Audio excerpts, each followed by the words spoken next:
Hello बच्चों। पिछली video में अपन ने क्लास एक का एम्पलीफायर पढ़ा था कि उसके अंदर अपन ने देखा था किस तरह से इसका किस तरह से इसका वर्किंग होता है। अभी नेक्स्ट अपन इसकी दक्षता और डिस्टॉर्शन वगैरह निकालेंगे। ठीक है, तो सबसे पहले अपन देख लेते हैं कि दक्षता विकृति क्या है। ठीक है, तो अपन डायग्राम से देख सकते हैं, क्या देख सकते हैं कि विकृतिहीन है। ठीक है, तो अपन विकृति के लिए लिख देंगे निर्गत धारा व निर्गत वोल्टता विकृतिहीन है। निर्गत धारा और निर्गत वोल्टता विकृतिहीन है तथा यह पूरे कंप्लीट 360 डिग्री साइकिल या 2 पाई साइकिल के लिए चालन करता है। ठीक है, अब हम बात करते हैं एम्पलीफायर की दक्षता की। तो जो दक्षता होती है, एफिशिएंसी होती है, वो क्या होती है। ठीक है, तो अपन ने देखा था कि दक्षता का फॉर्मूला भी निकाल रखा है। किसी भी शक्ति प्रवृत्ति दक्षता इस बात पर निर्भर करती है कि वहाँ कितनी डीसी शक्ति का इस शक्ति में परिवर्तित कर देती है। अपन लिख लेते हैं, किसी भी शक्ति प्रवर्धक की दक्षता इस बात पर निर्भर करती है कि वह शक्ति का कितना अंश और डीसी शक्ति का कितना अंश डीसी शक्ति का कितना अंश एसी शक्ति में परिवर्तित कर देती है।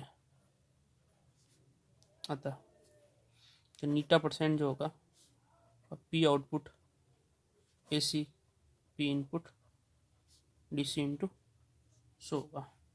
ठीक है, तो जो प्रवर्धक में डीसी शक्ति है, पहले 1 डीसी शक्ति लेते हैं। तो जो पी इनपुट डीसी जो है वो क्या होगी VCC into I C Q. ठीक है, VCC into I C Q DC शक्ति जाएगी इसकी। ठीक है, तो न्यू एसी डीसी वोल्टा जो है, ठीक है, वो वीसीसी है। न्यू एसी डीसी वोल्टा जो है वो है वीसीसी। और न्यू एसी डीसी धारा जो है, न्यू एसी डीसी धारा जो है वो है आई सी क्यू और आई बी क्यू। लेकिन ये जो आई बी क्यू धारा होती है वो नगण्य होती है, तो अपन आई सी क्यू को ही न्यू एसी डीसी धारा मानते हैं। वोल्टा इंटू धारा ये हो जाएगी शक्ति। ठीक है, अब अपन बात करते हैं निर्गत शक्ति की। तो जो प्रवर्तक की निर्गत एसी शक्ति जो होगी वो क्या होगी पी आउटपुट एसी बराबर जो होगी V C R M S.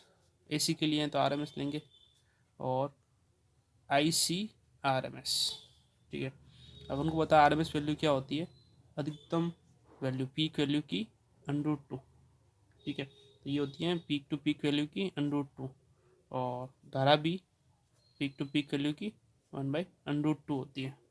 ठीक है, तो ये तो हाँ √2 हो जाएगी इसकी पीक की। अच्छा, ठीक है, अब अपन क्यू पॉइंट पे बात करते हैं। सॉरी, अपन अब क्यू पॉइंट पे बात करते हैं। तो क्यू पॉइंट पे जो ये होगा इसका एवरेज दोनों तरफ होगा क्यू पॉइंट पे, ऊपर भी और नीचे भी। ठीक है ना, यहाँ पे भी ऊपर भी और नीचे भी होगा क्यू पॉइंट पे। ठीक है, इस स्थिति के अंदर जो वोल्टता ली जाएगी पीक टू पीक वो ली जाएगी इसका एवरेज, मतलब 2 आधा VCA/2। आधी ऊपर रहेगी आधी नीचे रहेगी। ठीक है ना, तो प्लस पे लेंगे तो प्लस की आधी या माइनस लेंगे माइनस की आधी लेंगे। ठीक है, तो ये भी हो जाएगी इसकी आधी। ठीक है, तो अब आधी लेंगे तो यहाँ पे जो आंसर आएगा 2 इंटू 2 4 4 1/2 क्या हो जाएगा 4 इंटू 2 मतलब 8 VCE peak to peak into IC peak to peak. ठीक है, ये है अपना पहला फॉर्मूला जिसमें अपन को नीटा निकालना है। ये अपन ने इसके लिए पी इनपुट डीसी निकाल दिया, पी आउटपुट डीसी निकाल दिया। 3 और 2 का मान 1 में रख देंगे, ठीक है ना। कैसे देखते हैं। समीकरण 3 व 2 का मान 1 में रखने पर, ठीक है। तो समीकरण 3 जो है, हाँ समीकरण जो 1 है वो क्या, पी आउटपुट डीसी, ठीक है ना। तो वो कितना हो जाएगा, एसी वाला, sorry, AC V C E to P into I C upon में क्या है 8, ठीक है ना। 8 वैसे जो स्मॉल होता है एसी के अंदर स्मॉल लेते हैं अपन सिंबल, ठीक है। एसी स्मॉल काम ले, ठीक है ना। 8 इंटू वी सी सी, इसको अपन आई सी क्यू लिख देंगे, ठीक है ना, कैपिटल, और इंटू 100, ठीक है। अब हमको पता है, क्या पता है कि जो क्यू पॉइंट ले रहे हैं अपन, ये जो अपन ने यहाँ पे क्यू पॉइंट लिया अपन ने, तो ये लोड लाइन है, ठीक है। ये यहाँ पे V C C upon R C होती है, और ये जो होती है वी सी सी होती है, ठीक है। तो यहाँ पे अपन देखेंगे तो वी सी ई क्यू जो होगा, वी सी ई क्यू जो होगा वो होगा वी सी ई का आधा, और जो आई सी क्यू है वो होगा V C C into R C का आधा, ठीक है। तो हमको यहाँ पे वैल्यू चाहिए वी सी सी की और आई सी की, ठीक है। तो मैं यहाँ पे वैल्यू चेंज कर दूंगा। कैसे कर दूंगा कि अपन लोड लाइन के लिए अपन यहाँ लिख देते हैं, ये लोड लाइन के लिए, लोड लाइन क्यू पॉइंट के, लोड लाइन के लिए क्यू पॉइंट के, लोड लाइन के लिए, ठीक है, लोड लाइन के लिए। तो ये आइडेंटिटी से अपन काम लेंगे, समीकरण इसको इसमें यूज में लेते हैं। तो नीटा की जो वैल्यू है वो क्या जाएगी, V C E peak to peak into I C upon में 8, वी सी सी की जगह we C C, I C Q की जगह लिख देंगे अपन V C C into 2 RC into 100, ठीक है। अब यहाँ पे अपन सॉल्व कर लेते हैं। 2 को 8 से मल्टीप्लाई 4 हो जाएगा, ठीक है ना, और ये जो है स्क्वायर हो जाएगा वी सी सी का, ठीक है। 4/100 मतलब 25, ठीक है ना, 100/25, ठीक है ना। 25 V C E two pick into I C, ठीक है, upon into R C upon V C C का स्क्वायर, ठीक है, इंटू 100 सॉल्व कर दिया नीटा। तो यहाँ से अपन दक्षता निकालेंगे। तो जो मैक्सिमम एफिशिएंसी रहेगी, मैक्सिमम एफिशिएंसी या अधिकतम दक्षता जो रहेगी, वो अधिकतम दक्षता कैसे निकलेगी, अधिकतम दक्षता आपके जो V C E peak to peak की जो वैल्यू जो हो जाएगी वो जाएगी वी सी सी, ठीक है। वो जो वैल्यू है अपन यहाँ पे ग्राफ में ले लेते हैं, ठीक है, ये इसकी, तो यहाँ पे वैल्यू हो जाएगी इसकी वी सी सी, ठीक है। तो ये जो वी सी की वैल्यू हो जाएगी वी सी सी, और जो आई सी क्यू की वैल्यू है आई सी, ये आई सी पीक टू पीक जो है वो है वी सी सी बट्टा आर सी क्यू पॉइंट पे। ये दोनों मान रखेंगे इसके अंदर, ठीक है। तो अपन को क्या मिलेगा, ये मान रखते हैं नीटा का, ठीक है। तो जो वैल्यू मिलेगी वो मिलेगी नीटा इजकल टू 25 था ही था, V C E P P to P जगह लिख देंगे अपन V C C into I सी की जगह लिख देंगे V C C upon R C into R C यही है, अपॉन में वी सी सी का स्क्वायर आई है। इस R C cancel, V C square से वी सी सी और वी सी सी दोनों कैंसिल। तो नीटा की जो वैल्यू आएगी वो कितनी आएगी, ये नीटा की वैल्यू यहाँ पे अपने को मिलेगी जो है 25 मिलेगी, 25% के अंदर 25%, ठीक है ना। तो ये तो वैसे अधिकतम वैल्यू है नीटा की, मैक्सिमम वैल्यू है। प्रैक्टिकली जो अपन को मिलती हैं वो लगभग 6.48% ही मिलती है, ठीक है ना, बहुत कम है इससे, ठीक है। तो बाकी जो है वो हानि हो जाती है। ठीक है, दक्षता मतलब अपन कहेंगे, जिसको कह सकते हैं, अतः डीसी शक्ति का केवल 25% भाग ही एसी शक्ति में परिवर्तित होता है, परिवर्तित होता है। ठीक है ना, इसीलिए क्लास ए, अतः क्लास ए शक्ति प्रवर्धक बहुत ही कम दक्षता का होता है, बहुत ही